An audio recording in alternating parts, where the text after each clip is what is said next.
ओम शांति। आज 10 अप्रैल 2024 की साकार मुरली। आज बाबा ने कहा, मीठे बच्चे, बाप के पास तुम रिफ्रेश होने आते हो या तुम्हें दुनियावी वाइब्रेशन से दूर सत का सच्चा संग मिलता है।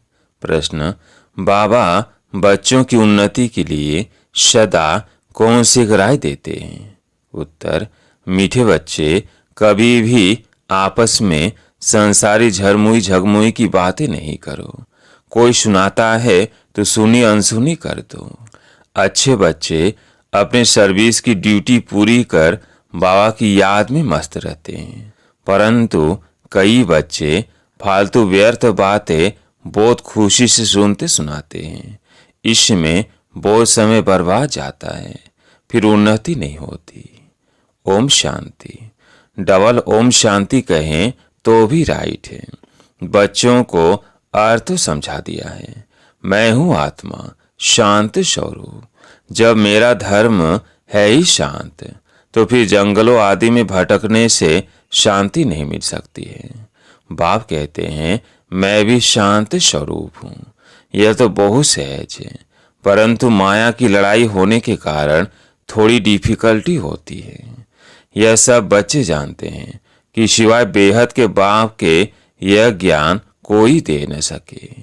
ज्ञान सागर एक ही बाप है। देदारियों को ज्ञान का सागर कभी नहीं कहा जा सकता। रचयिता ही रचना के आदि मध्य अंत का ज्ञान देते हैं। वो तुम बच्चों को मिल रहा है। कई अच्छे अन्य बच्चे भी भूल जाते हैं, क्योंकि बाप की याद पारे मिसाल है। स्कूल में तो जरूर नंबर वार होंगे ना। नंबर हमेशा स्कूल के गिने जाते हैं। सतयुग में कभी नंबर नहीं गिना जाता। यह स्कूल है। इसे समझने में भी बड़ी बुद्धि चाहिए।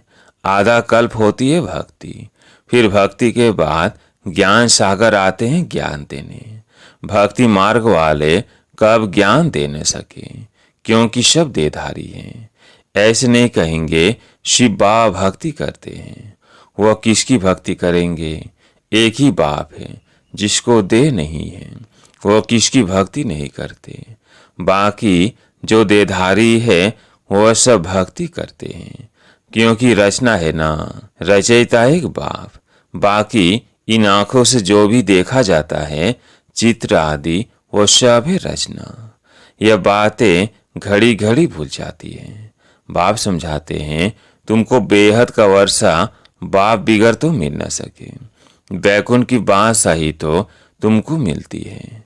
5000 वर्ष पहले भारत में इनों का राज्य था। 25 वर्ष सूर्यवंशी चंद्रवंशियों की राजधानी चली। तुम बच्चे ही जानते हो, यह तो कल की बात है।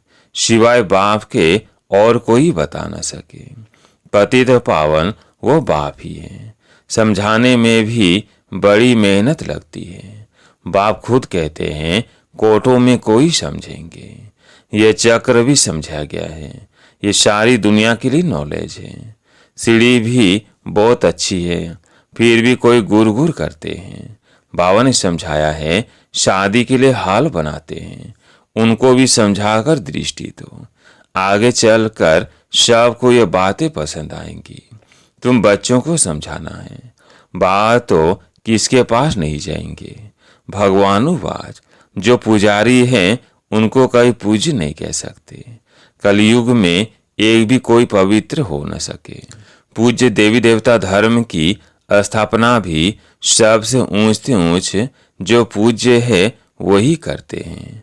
आधा कल्प है पूज्य, फिर आधा कल्प पुजारी होते हैं। इस बाबा ने ढेर गुरु किए। अभी समझते हैं गुरु करना तो भक्ति मार्ग था। अभी सदगुरु मिला है जो पूज्य बनाते हैं। सिर्फ एक को नहीं, सबको बनाते हैं। आत्माएं सब की पूज्य सतो प्रधान बन जाती है। अब तो तमो प्रधान पुजारी है। यह पॉइंट से समझने की है। बाबा कहते हैं, कलयुग में एक भी पवित्र पूज्य नहीं हो सकता है। सब विकार से जन्म लेते हैं। रावण राज्य है। यह लक्ष्मी नारायण भी पुनर्जन्म लेते हैं, परंतु वह पूज्य, क्योंकि वह रावण ही नहीं। अक्सर कहते हैं, परंतु राम राज्य कब और रावण राज्य कब होता है यह कुछ भी पता नहीं है। इस समय देखो कितनी सभाएं हैं, फलानी सभा फलानी सभा, कहाँ से कुछ मिला तो एक को छोड़ दूसरे तरफ चले जाते हैं। तुम इस समय पारस बुद्धि बन रहे हो, फिर उसमें भी कोई 20% बने हैं, कोई 50% बने हैं। बाप ने समझाया है यह राजधानी स्थापन हो रही है। अभी ऊपर से भी बची हुई आत्माएं आ रही है। सर्कस में कोई अच्छे अच्छे एक्टर्स भी होते हैं तो कोई हल्के भी होते हैं। यह बेहद की बात बच्चों को कितना अच्छी रीति समझाया जाता है। यहाँ तुम बच्चे आते हो रिफ्रेश होने के लिए, ना कि हवा खाने के लिए। कोई पत्थर बुद्धि को ले आते हैं तो वह दुनियावी वाइब्रेशन में रहते हैं। अभी तुम बच्चे बाप की श्रीमत से माया पर विजय प्राप्त करते हो। माया घड़ी घड़ी तुम्हारी बुद्धि को भगा देती है। यहाँ तो बाबा कोशिश करते हैं, बाबा कभी भी कोई उल्टी बात नहीं करेंगे। बाप तो सत्य है ना। तुम यहाँ सत्य के संग में बैठे हो, दूसरे सब असत संग में हैं। उनको सत्संग कहना भी बड़ी भूल है। तुम जानते हो सत्य एक ही बाप है। मनुष्य सत परमात्मा की पूजा करते हैं, लेकिन यह पता नहीं कि हम किसकी पूजा करते हैं। तो उनको कहेंगे अंधश्रद्धा। आगा खां को देखो कितने फॉलोअर्स है। वे जब कहाँ जाते हैं तो उनको बहुत भेंट मिलती है। हीरो में वजन करते हैं, नेति हीरो में वजन कभी किया नहीं जा सकता। सतयुग में हीरे जवाहर तो तुम्हारे लिए जैसे पत्थर है जो मकानों में लगाते हैं। यहाँ कोई ऐसा नहीं है जिसको हीरो का दान मिले। मनुष्यों के पास बहुत पैसे हैं इसलिए दान करते हैं, परंतु वो दान पाप आत्माओं को करने कारण देने वाले पर भी चढ़ता है। अजामिल जैसी पाप आत्माएं बन पड़ते हैं। यह भगवान बैठ समझाते हैं, ना कि मनुष्य। इसलिए बाबा ने कहा था तुम्हारे जो चित्र है उन पर हमेशा लिखा हुआ हो भगवानुवाच। हमेशा लिखो त्रिमूर्ति शिव भगवानुवाच। सिर्फ भगवान कहने से भी मनुष्य मूंझेंगे। भगवान तो है निराकार, इसलिए त्रिमूर्ति जरूर लिखना है। उसमें सिर्फ शिव बाबा नहीं है, ब्रह्मा विष्णु शंकर तीनों ही नाम हैं। ब्रह्मा देवताए नमः, फिर उनको गुरु भी कहते हैं। शिव शंकर एक कह देते हैं। अब शंकर कैसे ज्ञान देंगे? अमर कथा भी है। तुम सब पार्वतियां हो, बाप तुम सब बच्चों को आत्मा समझ ज्ञान देते हैं। भक्ति का फल भगवान ही देते हैं। एक शिव बाबा है, ईश्वर भगवान आदि भी नहीं। शिव बाबा अक्षर बहुत मीठा है। बाप खुद कहते हैं मीठे बच्चों तो बाबा हुआ ना। बाप समझाते हैं आत्माओं में ही संस्कार भरे जाते हैं। आत्मा निर्लेप नहीं है। निर्लेप होती तो पतित क्यों बनती? जरूर लेप छिप लगता है तब तो पतित बनती है। कहते भी हैं भ्रष्टाचारी, देवताएं श्रेष्ठचारी। उन्हों की महिमा गाते हैं आप सर्वगुण संपन्न हो, हम नीच पापी हैं, इसलिए अपने को देवता कह नहीं सकते हैं। अब बाप बैठ मनुष्यों को देवता बनाते हैं। गुरु नानक के भी ग्रंथ में महिमा है। सीख लोग कहते हैं सत श्री अकाल। जो अकाल मूर्त है वही सच्चा सदगुरु है। तो उसे कोई मानना चाहिए। कहते एक है, करते फिर दूसरा है। अर्थ कुछ भी जानते नहीं है। अब बाप जो सदगुरु है, अकाल है, वो खुद बैठ समझाते हैं। तुम्हारे में भी नंबर वार है। सम्मुख बैठे हैं तो भी कुछ नहीं समझते हैं। कई यहाँ से निकले और खलास। बाप मना करते हैं बच्चे कभी भी संसारी झरमुई झगमुई की बातें नहीं सुनो। कई तो बहुत खुशी से ऐसी बातें सुनते और सुनाते हैं। बाप के महावाक्य भूल जाते हैं। वास्तव में जो अच्छे बच्चे हैं वो अपनी सर्विस की ड्यूटी बजाकर फिर अपनी मस्ती में रहते हैं। बाबा ने समझाया है, श्री कृष्ण और कृष्ण का बड़ा अच्छा संबंध है। श्री कृष्ण की राजाई होती है ना, लक्ष्मी नारायण बाद में नाम पड़ता है।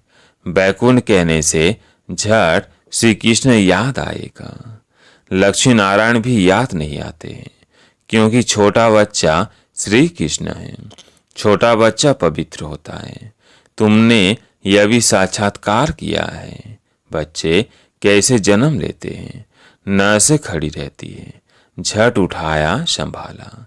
बचपन, युवा, वृद्ध, अलग अलग पाठ बजता है। जो हुआ सो ड्रामा, उनमें कुछ भी संकल्प नहीं चलते।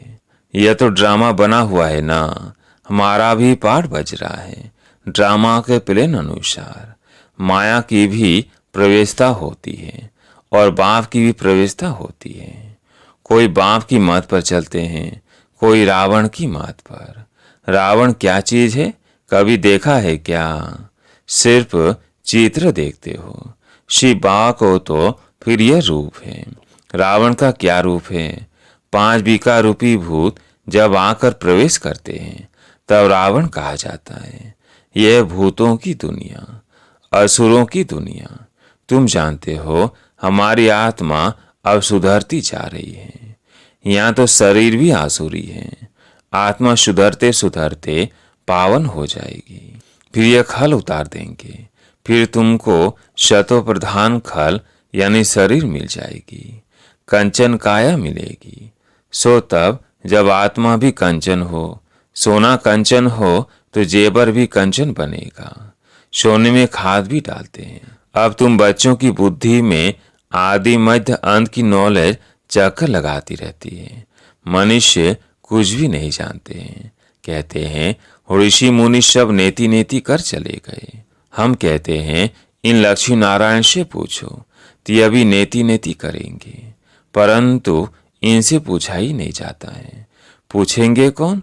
पूछा जाता है गुरु लोगों से। तुम उनसे यह प्रश्न पूछ सकते हो। तुम समझाने के लिए कितना माथा मारते हो, गला खराब हो जाता है। बाप तो बच्चों को सुनाएंगे ना, जिन्होंने समझा है। बाकी औरों के साथ फालतू थोड़ी माथा लगाएंगे। अच्छा, मीठे मीठे सिकिलदे बच्चों प्रति माता पिता बाप दादा का याद प्यार और गुड मॉर्निंग। रूहानी बाप की रूहानी बच्चों को नमस्ते। हम रूहानी बच्चों की रूहानी बाप दादा को याद प्यार गुड मॉर्निंग नमस्ते नमस्ते। धारणा के लिए मुख्य सार। पहला पॉइंट है, सर्विस की ड्यूटी पूरी कर फिर अपनी मस्ती में रहना है। व्यर्थ की बातें सुननी व सुनानी नहीं है। एक बाप के महावाक्य ही स्मृति में रखने हैं, उन्हें भूलना नहीं है। दूसरा पॉइंट है, सदा खुशी में रहने के लिए रचता और रचना की नॉलेज बुद्धि में चक्कर लगाती रहे, अर्थात उसका ही सिमरण होता रहे। किसी बात में संकल्प ना चले। उसके लिए ड्रामा को अच्छी रीति समझकर पाठ बजाना है। आज प्यारे मीठे बाबा का वरदान, मैंपन को बाबा में समा। आज प्यारे मीठे बाबा का वरदान, मैंपन को बाबा में समा देने वाले निरंतर योगी सहज योगी भव। मैंपन को बाबा में समा देने वाले निरंतर योगी सहज योगी भव। जिन बच्चों का बाप से हर श्वास में प्यार है, हर श्वास में बाबा बाबा है, उन्हें योग की मेहनत नहीं करनी पड़ती है। याद का प्रूफ है, कभी मुख से मैं शब्द नहीं निकल सकता, बाबा बाबा ही निकलेगा। मैंपन बाबा में समा जाए। बाबा बैकबोन है, बाबा ने कराया, बाबा सदा साथ है। तुम ही साथ रहना, खाना चलना फिरना, ये मर्ज रूप में स्मृति रहे, तब कहेंगे सहज योगी। स्लोगन, मैं करना माना माया रूपी बिल्ली का आह्वान करना। बाबा कहो तो माया भाग जाएगी। अच्छा, ओम शांति।